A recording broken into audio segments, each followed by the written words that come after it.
Good evening, everyone. It's Gordon Causey, as always. Hi, Sharunian. I see you've already left a comment. I answered. Uh, Candy's always here. If you're new to my channel, Candy shows up at the beginning of every video because she expects her treat. So I will get her taken care of. Otherwise, she'll continue going. 8. Yeah. Okay, sit. Shake a paw. Lay down. Spit. And Candy has her treat. It is right now, it's 10:33 p.m. Sunday night, and this is January 23rd, according to my computer. I thought it was the 24th, but 23rd, 24th. At any rate, I wanted to do a video talking about tomorrow's by-election. I had already done one yesterday, or not yesterday, but last week, just 2-3 days ago. And on this by-election, and it generated one individual in particular left some comments up asking me to explain what a by-election is, and then a number of other questions centered around Canada's parliamentary system of democracy. And it struck me that a lot of Canadians don't know the inner workings of how our parliamentary democracy actually functions, and which is understandable to a large degree because we only vote on a federal basis. We're only required to have an election every 4 years, and it used to be 5. And then there are provincial elections, but it's only once every 2 or 3 years that Canadians actually go to the polls. And there's lots of other things occupying our time, our jobs, our social activities, our kids, our families, and to dive into the intricacies about how the Canadian political system works. So I'm going to try and keep this short. I'm going to try and keep it to a half an hour or so, but if questions come up, I will go longer.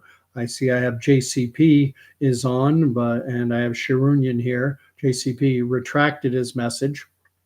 I do love engagement, and there are no bad questions. I actually give credit to that individual who left the comments up publicly, saying, what exactly is a by-election? Because I imagine a lot of people have that question. What is a by-election? And they had a number of questions. What's the difference between the Conservative Party of Canada and, say, the Conservative Party of British Columbia or the Conservative Party of Quebec? Can Canadians recall a government? What's this first past the post voting system? What's the role of Britain in our democracy? How do you get involved in politics? Can anyone can anyone in Canada, can anyone run for prime minister? These are questions that this individual put up. How about a province deciding to separate from Canada? So I'm going to go through these. The first question was, what is a by-election? And that's what's taking place. This is what is taking place tomorrow in a riding called St. Paul. It's a downtown riding. It's right in the heart of Toronto. I'm not sure of the exact boundaries, but first thing that has to be understood is that Canada, as things currently stand, is divided up into 338 different ridings. And each riding in Canada has in and around, on average, 125,000 people in it. That doesn't mean all 125,000 are legally eligible to vote, but that would be roughly the average population of a riding in Canada. One notable exception to that would be the province of Prince Edward Island, which, when Canada was formed as a country in 1867, PEI, part of their price for joining was that they said, we insist that PEI never have fewer than 4 members of parliament. We want to have a minimum 4 members of parliament.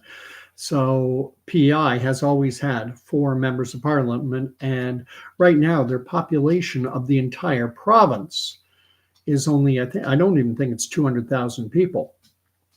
I think it's like 160, 170,000. So they PEI, in terms of their, the weight of a vote, your vote is weighted far more heavily in PEI than in pretty much any other part of Canada because of this. And it's written into our Constitution that PEI will always have at least four members of Parliament, but it's kind of a side issue.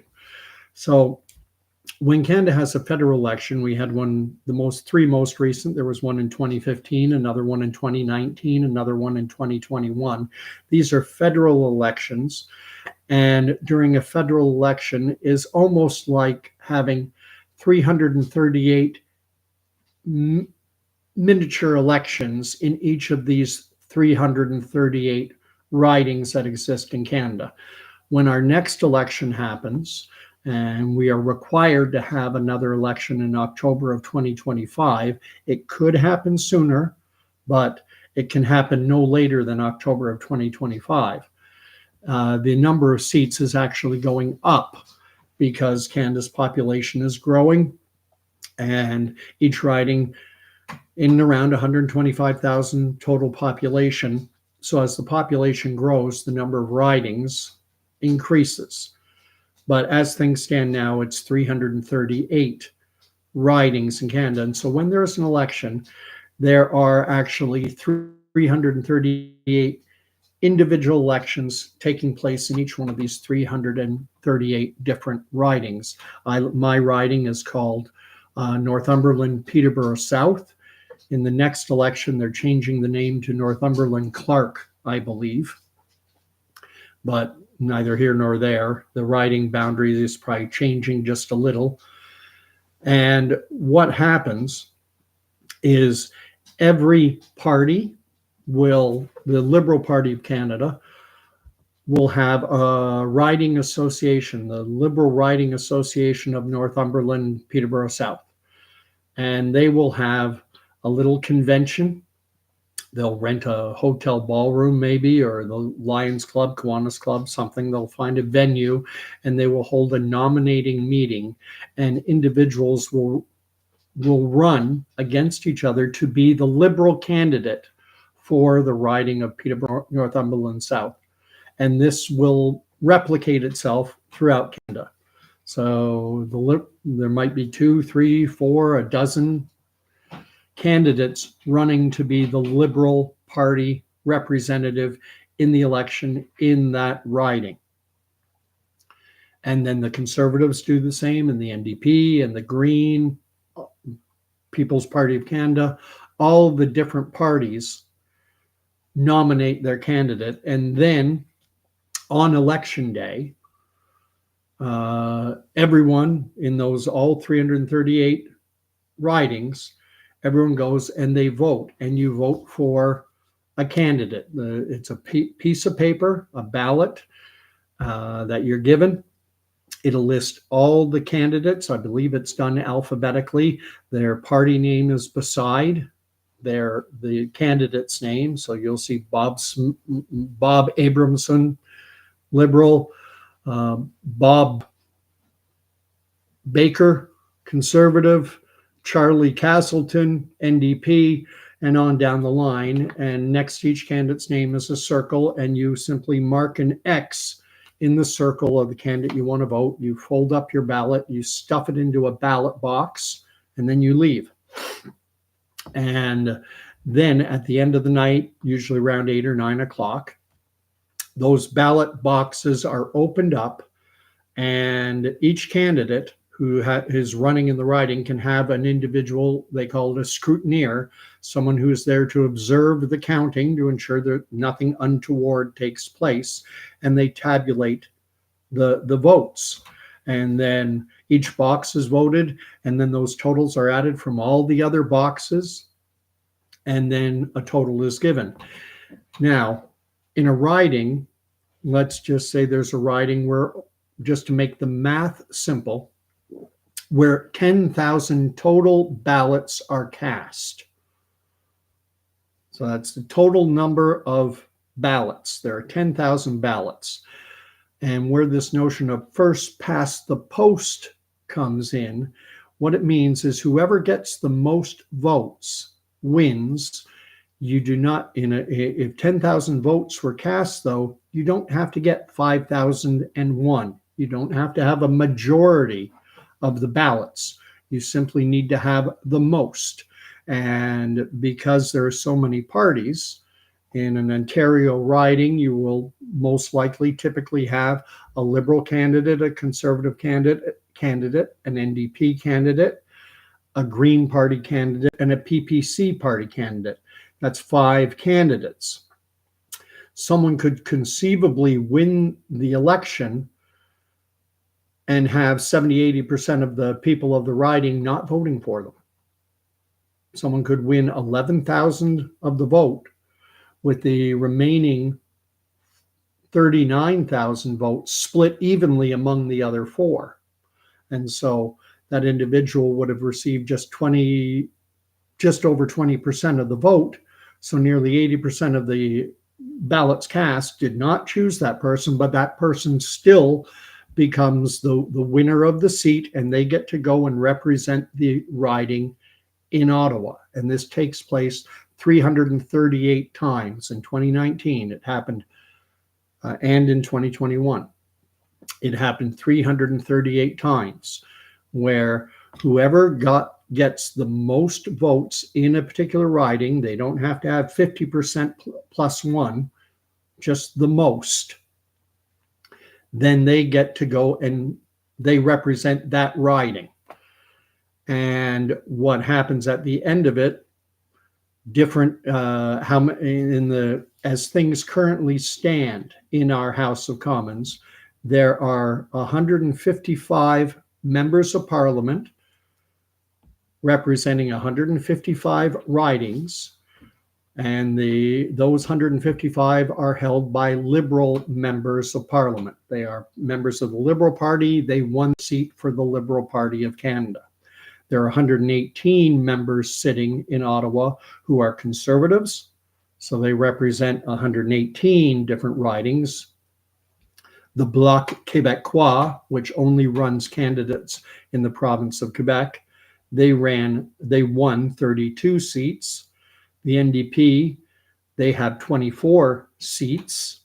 The Green Party has 2 seats. There are 3 members who are currently independent, meaning they are not affiliated with any party.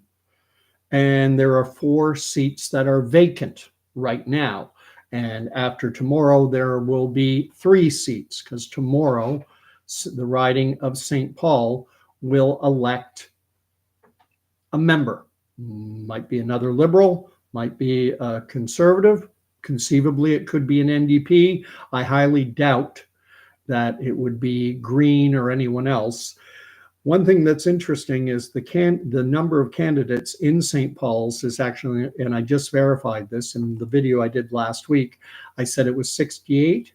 It's actually 84 different candidates are running.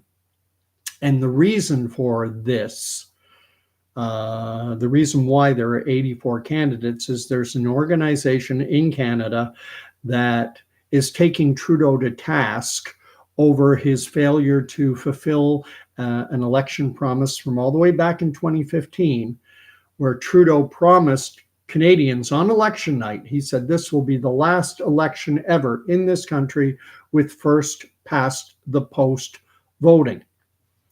Because what happens in first past the post voting is when you get out west, when you get to Alberta, Saskatchewan, rural Manitoba, rural British Columbia, and a lot of rural ridings, the Conservative candidate wins with a landslide. They win 60-70% of the vote. I think some ridings in Alberta, the Conservative candidate wins 80% of the vote. And so they win by massive margins, but it's still just one seat. No matter whether you win by 10 votes, by 100 votes, by 1,000, or by 10,000, it's still just one seat. Contrast that with the Liberals. The Liberals, when they win a seat in Ontario, typically the margins are quite small.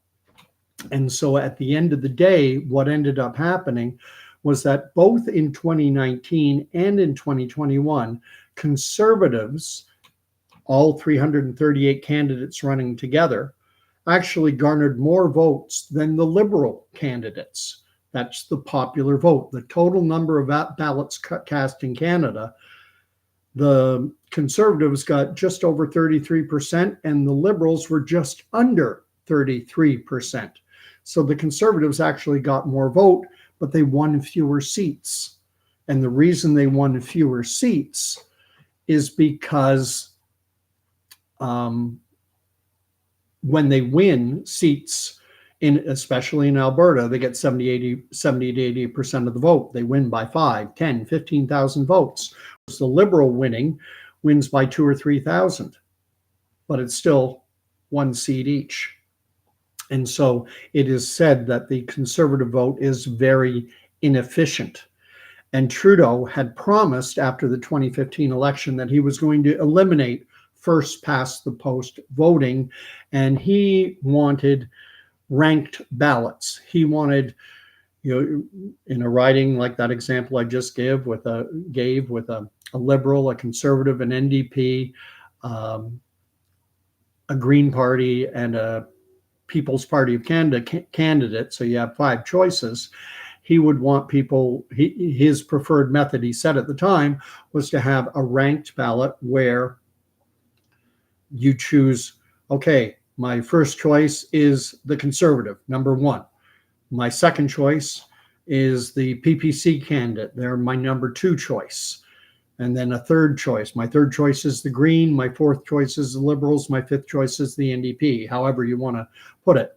And then what happens is in a first past the post system, in a ranked ballot system, which is what I'm describing now, in a ranked ballot, what happens is they tabulate everyone's first choice. And after that, let's say 10,000 votes have been cast, and let's say the Liberal, I'm saying 10,000 votes cast.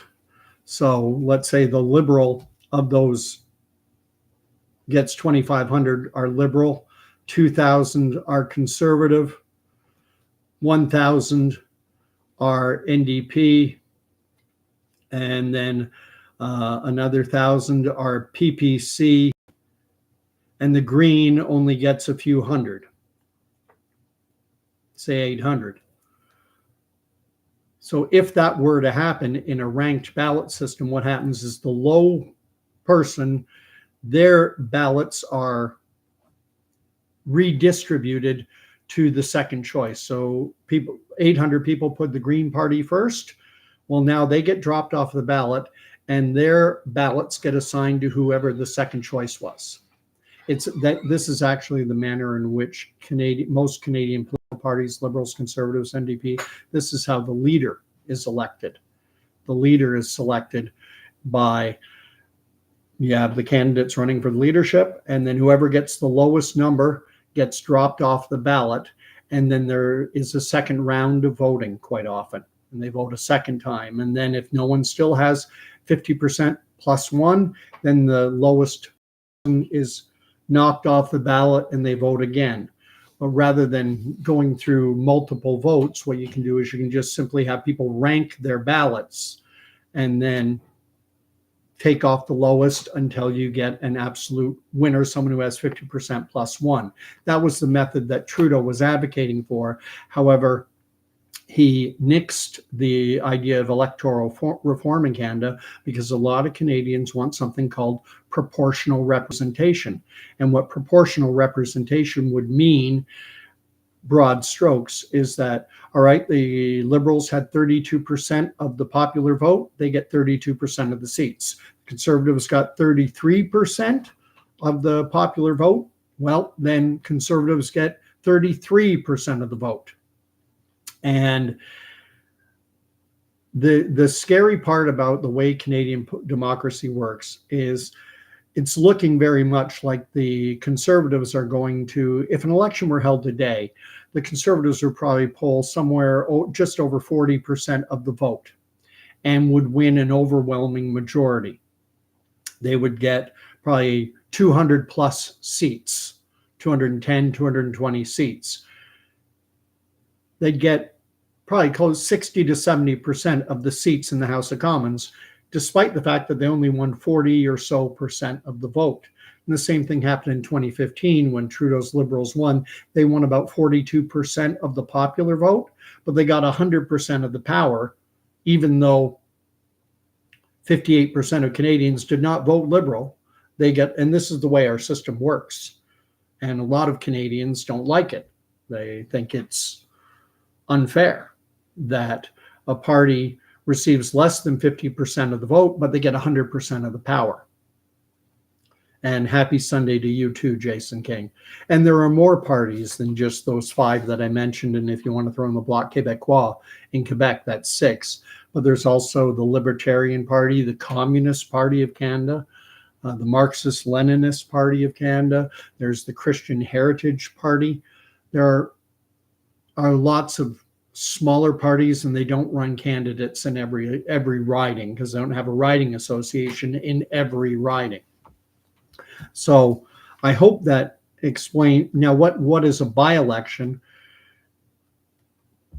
Sometimes a member of parliament will die, or they'll have health issues, or any number of reasons they may resign their seat.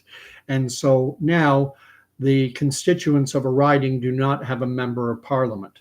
And it's not a member of parliament, their job extends beyond just voting in the House of Commons on legislation. Every riding, every MP in Canada has what is called a constituency office. And if you're having trouble getting your passport through, or if you have a family member being detained in a foreign country, and all manner of, if you're having issues with a federal department, your first step typically is to call on your MP to get them to go to bat for you and to help you stick handle through things. A common one is passport difficulties. People have trouble getting a passport issued or renewed, so they'll get in touch with their MP, with their constituency office. Well, if you don't have a representative in Ottawa, it could be argued that your rights as a citizen of Canada are diminished. So what will happen is when a seat is vacated, they will have just one election in that one specific riding, and it's to fill that vacant seat. And it happens regularly, every year or two. At least there will be at least one or more by-elections taking place where a riding has been left without a sitting member, and so they have an election just for that specific riding. So that's what that is. Now, another one of the questions was, what is the difference between a federal and a provincial party?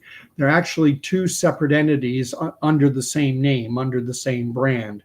The Conservative Party of Canada at one time was called the Progressive Conservative Party of Canada.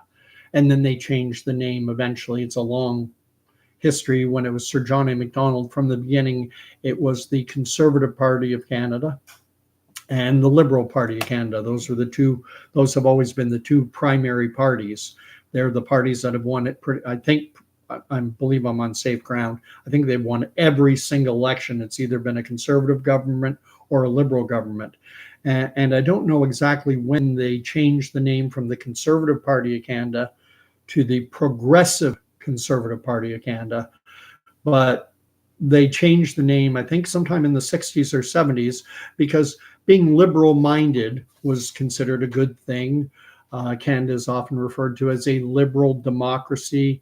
Liberal values include things like free speech and liberty and positive things. And conservative was sometimes seen as being, resistant to change. And so the Conservative Party of Canada rebranded itself as the Progressive Conservative Party, which is a bit of an oxymoron, but anyway, they continued as the Conservative Party of Canada right into the 2000s.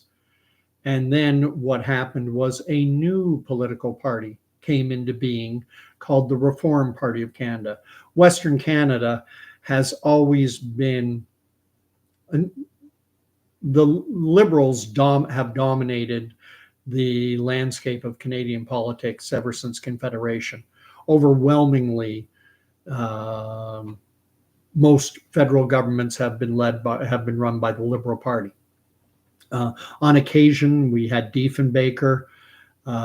He managed to upset that for a time. Brian Mulroney got in for a couple terms.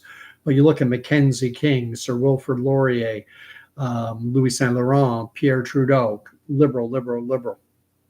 And actually, some have referred to the Liberal Party of Canada as the natural governing party of Canada. That's been written of in academic circles for decades, probably going back 100 years. And so they rebranded themselves the Conservative Party or the Progressive Conservative Party of Canada. And then sometime in and around the late 80s, early 90s, a gentleman by the name of Preston Manning created a new party called the Reform Party of Canada, and they were very successful in pretty much sweeping Western Canada, pretty much all of Alberta, Saskatchewan, large chunks of Manitoba, and their party slogan was "The West Wants In." They were tired of being shut out of the halls of power and influence, so the West wants in. And the Conservative Party, what was then the Progressive Conservative Party, actually, and I'm trying to remember the election, it would have been sometime right around 1990. The old Progressive Conservative Party was decimated. They won only 2 seats. It was an election that was contested by Brian Mulroney had resigned as Canada's Prime Minister. The leadership of the Progressive Conservatives was taken over by Kim Campbell. Preston Manning was running for the Reform Party. I think the NDP at that time, if it wasn't Ed Broadbent, it might have been Audrey McLaughlin. I forget exactly who, doesn't matter. And what ended up happening in the wake of that election is the Reform Party became the second largest party in Parliament, but Jean Chrétien's Liberal Party won an overwhelming majority. And actually, he won 3 majority governments in a row while this Reform Party was around. And what was happening is that I think you can safely say that no more than 45% of Canadians are inclined to vote Conservative in any given election. It'll go up and it'll go down, but 45% is something of the high water mark. And so the Conservative vote was split because the Reform Party was running candidates all across Canada. And so Conservative-minded voters had to choose between the Progressive Conservative and the Reform Party candidate. And later, the Reform Party changed its name. They became the Canadian Alliance Party. And again, Chrétien won 3 majorities in a row. And those on the right, the conservative-minded Canadians, members of both the Progressive Conservative Party and this new Canadian Alliance, which had come out of Reform, they realized that we'll never win power divided.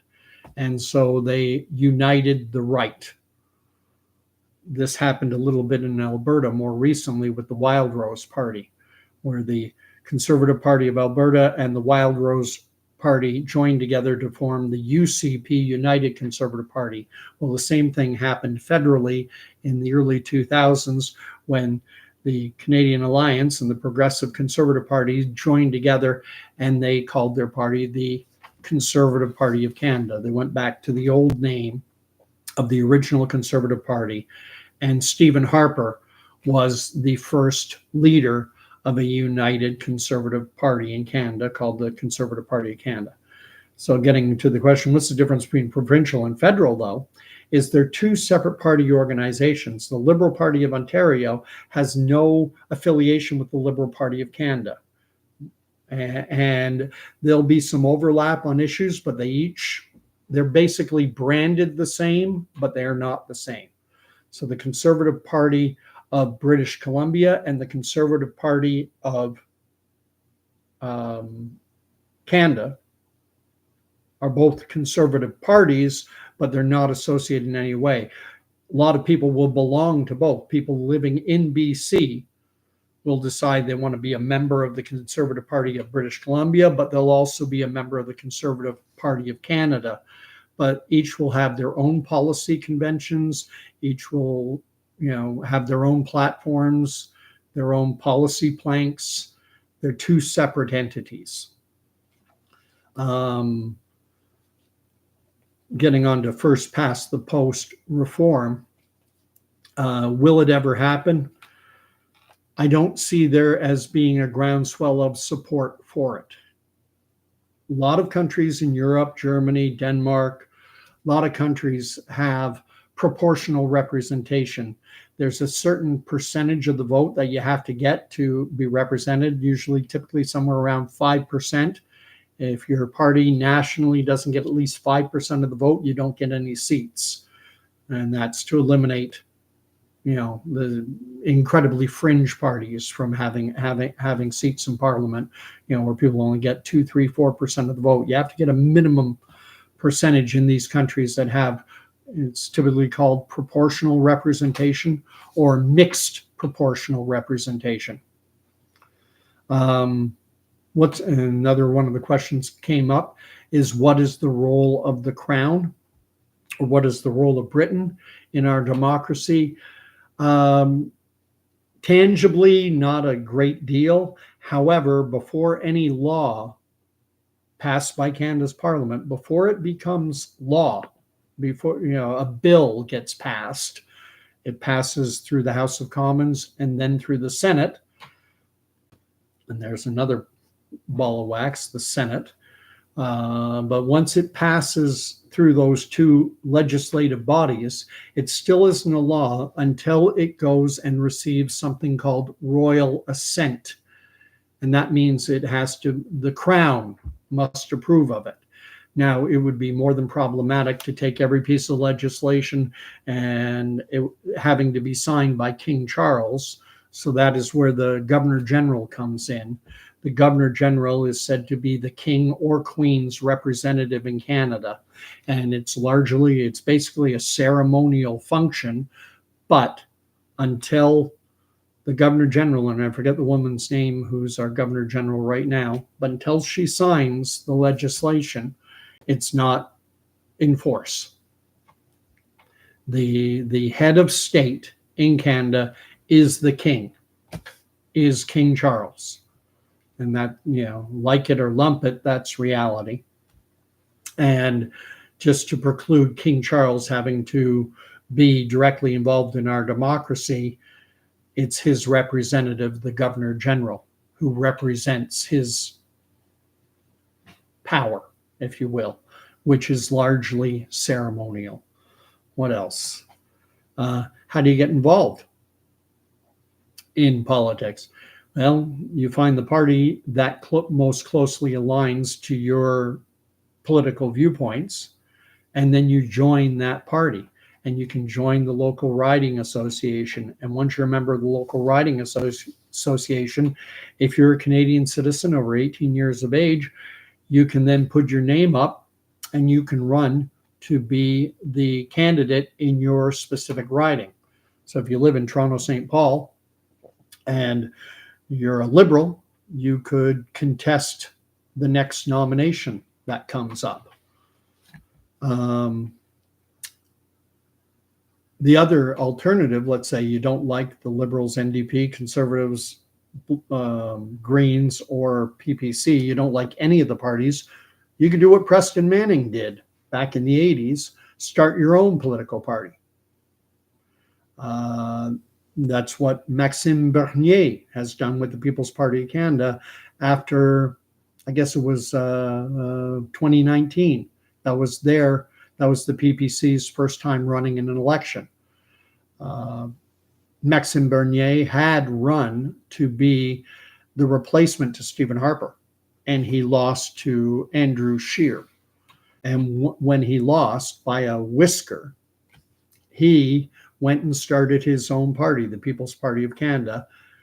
They have yet to elect a single member, but they're doing better than what the Green Party did.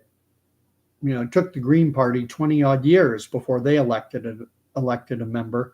And the PPC party hasn't even been around 10 years yet, and they're already polling better than the Green Party nationally. So that answers that one. But starting your own political party, you better have some cash and or powerful friends. Can anyone run for PM was another question, and theoretically yes, but you don't actually run directly to be prime minister. First, you have to become the leader of a political party, and again, we've got the Liberals, NDP, Bloc, Conservative, Green, PPC. We got 6 parties in Canada. We got 6 parties sitting in our House of Commons. And first thing you have to do is you have to become the leader of that party. And then after becoming the leader of that party, your party has to win the most seats in a federal election. In an election where all 338 or whatever the number is, if your party wins the most seats, then that party's leader gets to be prime minister.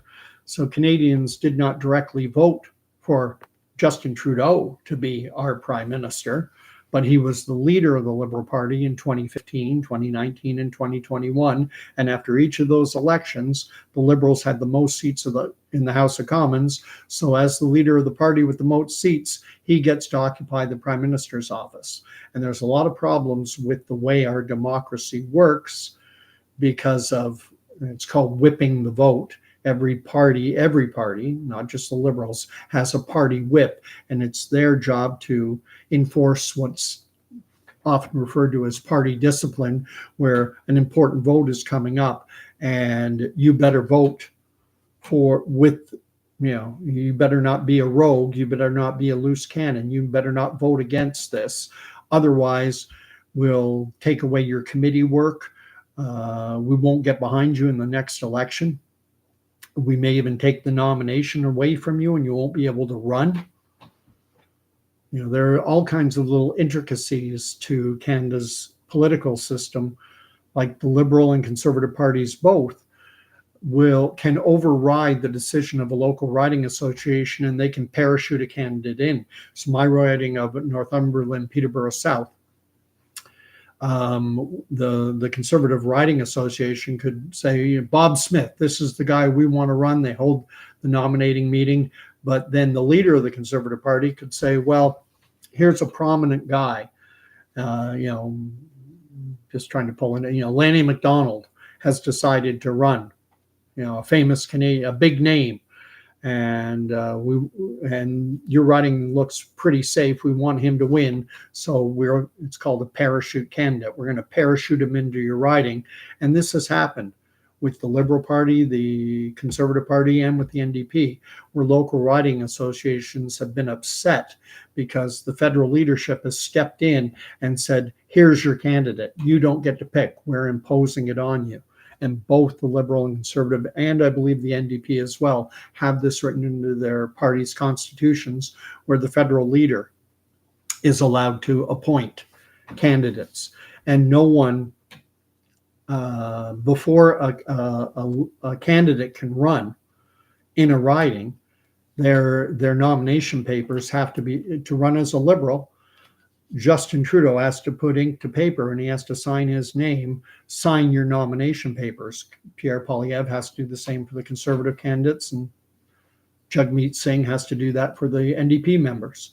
And so that's if you don't play ball, getting back to parliamentary discipline and whipping the vote, if you don't play along and vote the way we're telling you to vote, your nomination papers won't be signed. And most Canadians don't understand this.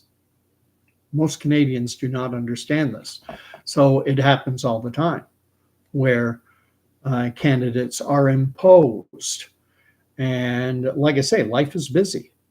Work, family, social commitments. And an election only happens, every 4 or 5 years. Federally, every 4 years now. Used to be every 5. A government could last a full 5 years. But then Stephen Harper brought in a fixed election date law. and it requires an election be held no later than after 4 years. Kind of copying what they do in the U.S. In the U.S., the president is elected and reelected every 4 years, and it's now the same in Canada. However, that doesn't mean that it doesn't have to be 4 years. It can happen sooner because we have a parliamentary system. And I love politics. Politics is fascinating to me, always has been. I've been a political junkie from the age of about 13, 14. And I belonged to conservative, liberal, NDP parties. So I've got a decent grounding. I'm not going to profess myself to know every last minute detail. I did study political science at university along with the humanities, but even before going to university, I had a pretty firm grounding in what I'll call Canadian civics and how our political system functions. But as to the question, can anyone run for PM? It's way different from the United States, because in the United States, the president is kind of removed from the partisan. I mean, there is the Republican and there is the Democrat, but you can have the House of Representatives can be overwhelmingly Democrat, the Senate can be overwhelmingly Democrat, and yet Americans can choose to elect a Republican as their president. Whereas in Canada, whichever party has the most seats in our House of Commons, which is somewhat similar to the US House of Representatives, whatever party has the most seats, that party's leader is automatically the prime minister. And that's how we got Kim Campbell as prime minister. What happened was Brian Mulroney had won 2 consecutive majorities. He'd won 2 majority governments in a row. And then after the second one, late in his term, he resigned. And then the Conservative Party, at that time, the Progressive Conservative Party, they held a leadership convention, and the individual who won that was Kim Campbell. And now she was the leader of the majority party in Parliament, so she was automatically the prime minister. When you go to Ottawa, and they have the pictures of Sir John A. Macdonald, Tupper, Laurier, Arthur Meehan,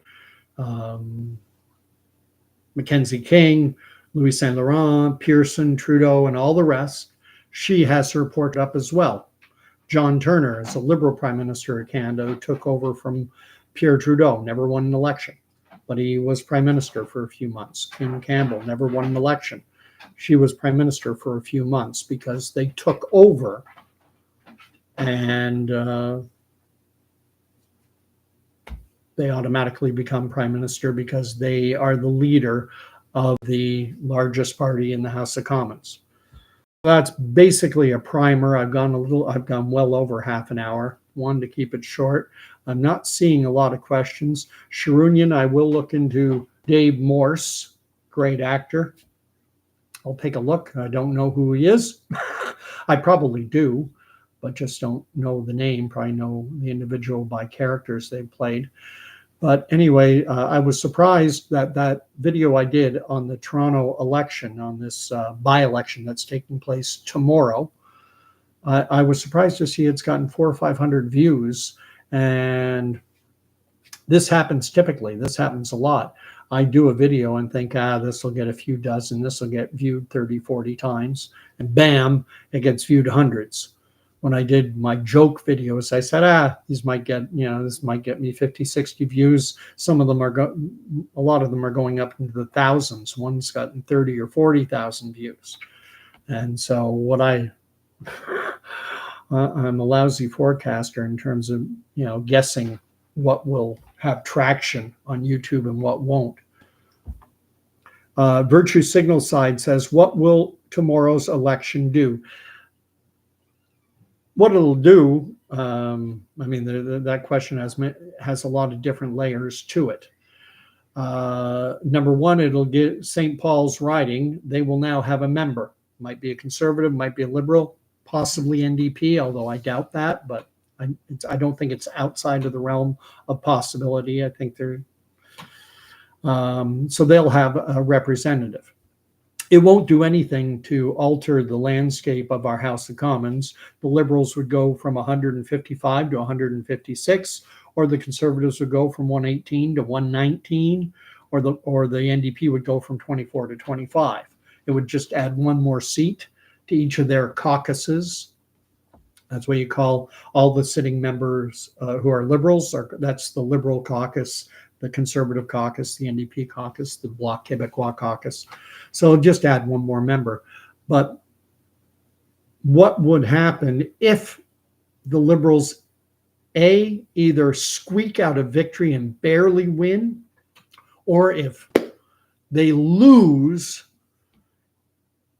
Thomas Mulcair, who's a former leader of the opposition, he was formerly the leader of Her Majesty's Loyal Opposition, meaning the second biggest party, the NDP, after, and I can't remember what election it was, I think it was 2011, the NDP got the second most seats in the legislature after Stephen Harper's Conservatives, so they were the official opposition, and Thomas Mulcair took over the leadership of the NDP from Jack Layton and became the leader of the official opposition. Anyway, he's in the press saying that if the Liberals lose St. Paul's tomorrow, that Justin Trudeau has to resign.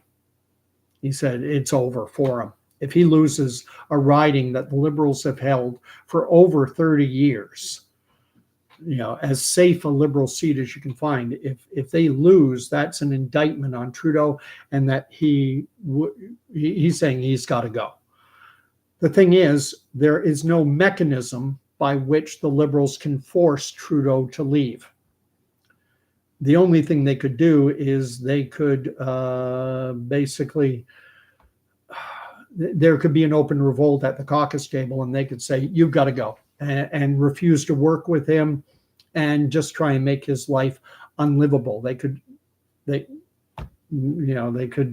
don't know what, the Liberal Party constitution doesn't have a mechanism by which they have a vote on keeping or getting rid of Trudeau, because he won the last election. He won that 2021 election. He formed the government, so there's no mandatory review of his leadership. The only thing that could happen is the members of his caucus could make his job untenable and hopefully force him to leave. Will that happen? Like, first, he would the Liberals would have to lose that seat. I'll have more to say tomorrow when we have a definitive result. If I'm going to make a prediction, I'm going to predict that the Liberals win St. Paul's tomorrow by 4 or 5%. By very, the last election, they won by more than 20 points over the Conservatives. I think it's going to be, I think they still will win, but I think it's going to be razor thin. I think it'll be 4 or 5%. And Sharunian says, Justin Trudeau brings shame to Canada. He does, hugely. I keep hearing about Americans saying what an embarrassment Joe Biden is. Well, look north. And Justin Trudeau doesn't have the excuse of having dementia or Alzheimer's, like, looks to me like Joe Biden is certainly suffering the ill effects of his age. The lights are on, but no one's home. Yeah, Virtue Signal Side says that sucks. It does suck. 2025 is, there are two ways. If October 2025, we have to have an election by that date. The only way we could have an election, a full election of all 340, whatever, I forget what the number is. I think it's 343. They're adding another 5 or so seats to our legislature because the population is expanding. But the only way we could have an election before October 2025 is A, if Justin Trudeau went to the Governor General, said, dissolve the legislature, I'm calling an election. Or B, if there was what is called a no confidence motion, which either any piece of legislation can be designated as a confidence motion, meaning if the government designates this as a confidence motion, then if the motion is defeated, it means that the House of Commons no longer has confidence in the Trudeau Liberals to govern to rule the House of Commons, and then an election is called. or any piece of legislation that has money attached to it is automatically deemed a confidence motion. So anything which has budgetary implications that has money attached to it, if it gets voted down, if it's put forward by the government and is voted down, that's no confidence, and then we have an election. But Trudeau, that's why he has this deal with the NDP to prop him up, so that any important legislation he puts forward, the NDP has agreed to give him the votes he needs. By with 338 seats in the House of Commons, you need 170 votes to pass the legislation. With 155 members, the Liberals need 15 extra votes. They need 15 more votes. If everyone else votes against them, they don't have enough to pass legislation. So they need 15 more. And that means they either need the NDP with their 24 seats, 24 votes, or they could conceivably turn to the Bloc Québécois, and the Bloc could also prop them up. But they have a deal. The NDP, Jagmeet Singh, have basically formed a supply side confidence, they call it. We'll supply your government with the votes needed so that you can pass confidence. Any legislation deemed a confidence vote, we'll support you.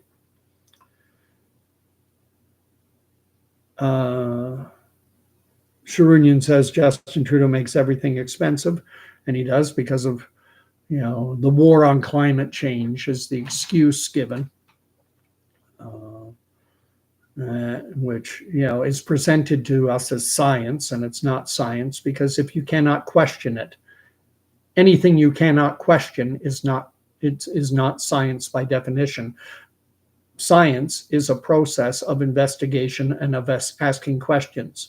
As soon as you're told you cannot ask questions, that this is settled, well, then it's no longer science. It has now entered the realm of cult-like religion. 6 feet apart. You have to keep 6 feet apart. The science on this is settled. It's been scientifically proven. No argument allowed. Now we know that was bogus. That was politics. That was Anthony Fauci making stuff up. It was a political. That was the only science, was political science. It was not empirical, fact-driven science.